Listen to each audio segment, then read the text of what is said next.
Assalamualaikum warahmatullahi wabarakatuh. Kami dari kelompok 3 yang beranggotakan 3 orang.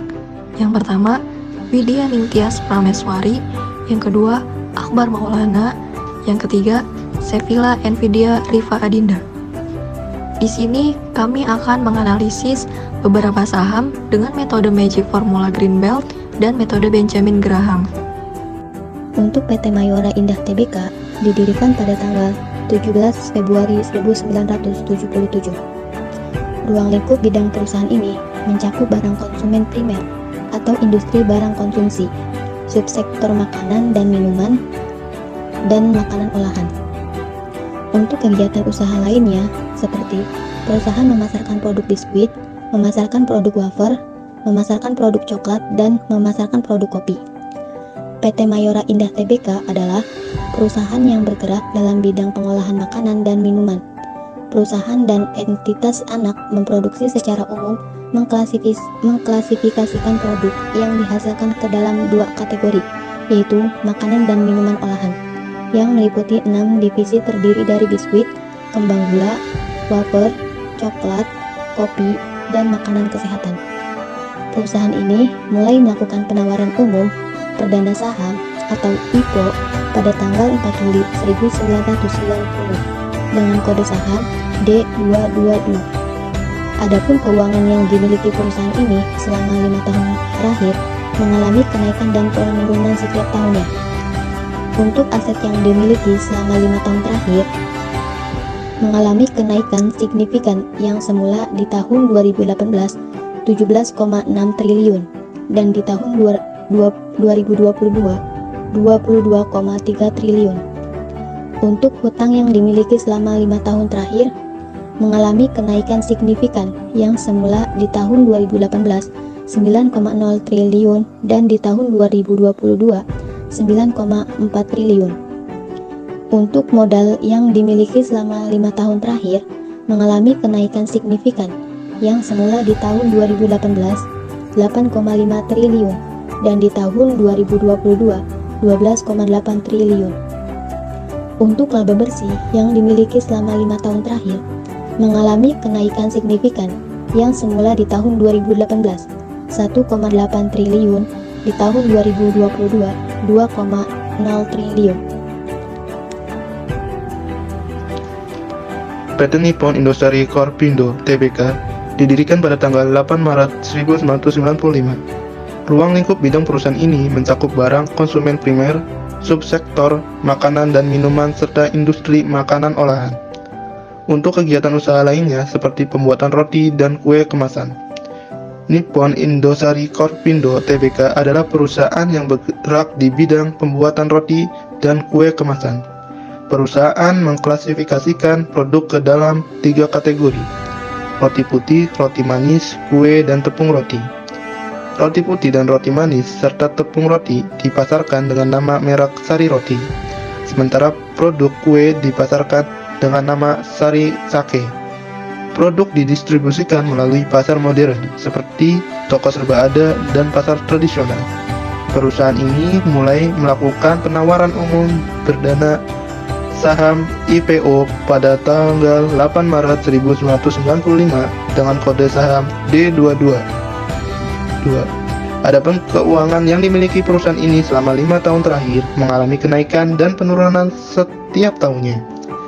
Untuk aset yang dimiliki selama 5 tahun terakhir mengalami penurunan di tahun 2018 sebesar 4,4 triliun dan di tahun 2022 sebesar 4,1 triliun. Untuk hutang yang dimiliki selama 5 tahun terakhir mengalami penurunan di tahun 2018 sebesar 1,5 triliun dan di tahun 2022 sebesar 1,4 triliun. Untuk modal yang dimiliki selama 5 tahun terakhir mengalami penurunan di tahun 2018 sebesar 2,9 triliun dan di tahun 2022 sebesar 2,7 triliun. Untuk laba bersih selama 5 tahun terakhir mengalami kenaikan signifikan di tahun 2018 sebesar 127,17 triliun dan di tahun 2022 sebesar 432,2 triliun. PT Midi Utama Indonesia Tbk didirikan pada tanggal 28 Juni 2007. Ruang lingkup bidang perusahaan barang konsumen primer, subsektor perdagangan retail barang primer, dan industri perdagangan retail barang primer. Untuk kegiatan usaha lainnya, seperti bergerak dalam retail produk konsumen melalui jaringan minimarket, yaitu Alfamidi dan Alfa Express, dan jaringan toko. Midi Utama Indonesia Tbk adalah perusahaan dagang dan distribusi retail yang bergerak dalam retail produk konsumen melalui jaringan minimarket, yaitu Alfamidi dan Alfa Express, dan jaringan toko serba ada di bawah Master License Agreement atau MLA dengan Lawson Inc. Perusahaan ini mulai melakukan penawaran umum perdana saham atau IPO pada tanggal 30 November 2010 dengan kode saham D113. Adapun keuangan yang dimiliki perusahaan ini selama 5 tahun terakhir mengalami kenaikan dan penurunan setiap tahunnya. Untuk aset yang dimiliki selama 5 tahun terakhir, yaitu mengalami kenaikan signifikan yang semula di tahun 2018 5,0 triliun dan di tahun 2022 6,9 triliun. Untuk hutang yang dimiliki selama 5 tahun terakhir, yaitu mengalami kenaikan signifikan yang semula di tahun 2018 3,9 triliun dan di tahun 2022 4,9 triliun. Untuk modal yang dimiliki selama 5 tahun terakhir, yaitu mengalami kenaikan signifikan yang semula di tahun 2018 1,1 triliun dan di tahun 2022 2,0 triliun. Untuk modal yang dimiliki selama 5 tahun terakhir, yaitu mengalami kenaikan signifikan yang semula di tahun 2018 159,2 miliar dan di tahun 2022 399,1 miliar.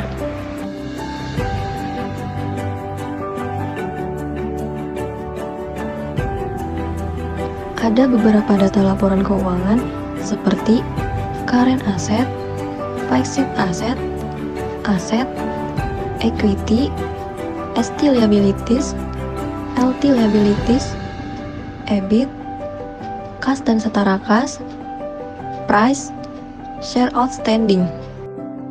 Untuk rumus ROC, EBIT dibagi equity ditambah LT liabilities. Dan untuk rumus EY, EBIT dibagi price kali share outstanding ditambah LT liabilities dikurangi kas dan kas setara. Yang pertama itu untuk perusahaan Mior, untuk ROC-nya itu sebesar 14% dan untuk EY-nya sebesar 0%. Yang kedua, perusahaan roti untuk ROC-nya itu sebesar 1% dan untuk EY-nya sebesar 209%. Perusahaan Midi untuk ROC-nya itu sebesar 0% dan untuk EY-nya sebesar 4%. Jadi untuk perbandingan antara perusahaan Minor, Roti, dan Midi itu untuk Greenblatt-nya itu sebesar 0,208032, untuk IHSG-nya itu 0,012978, untuk deposito bank BTN-nya itu 0,025875, dan untuk emasnya itu min 0,090643.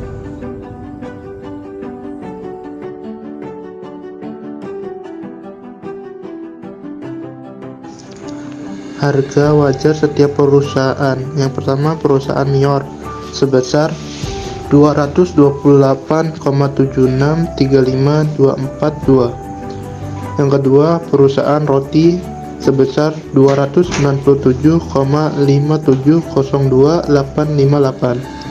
Yang ketiga, perusahaan Midi sebesar 223,025964.